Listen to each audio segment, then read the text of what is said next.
অমর একুশে ও আন্তর্জাতিক মাতৃভাষা দিবসে ২১শে পদক ২০২৬ প্রদান করেছেন প্রধানমন্ত্রী তারেক রহমান। তবে পুরো আয়োজনে কেন্দ্রবিন্দুতে ছিলেন বাংলা ব্যান্ড সঙ্গীতের আইকন আইয়ুব বাচ্চু। শিল্পকলা ক্ষেত্রে সঙ্গীত অঙ্গনে এবছরের মরণোত্তর ২১ পদক পেয়েছেন আইয়ুব বাচ্চু।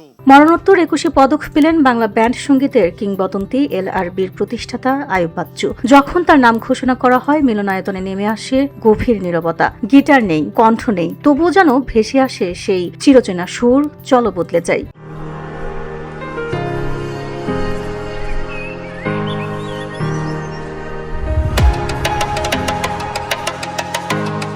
প্রধানমন্ত্রীর হাত থেকে পদক গ্রহণ করেন তার স্ত্রী ফেরদৌস আক্তার চন্দনা। সেই মুহূর্তে উপস্থিত অনেকেই চোখের জল লুকাতে পারেননি।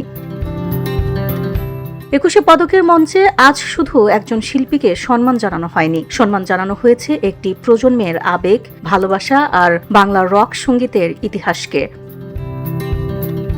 VOD Bangla news desk.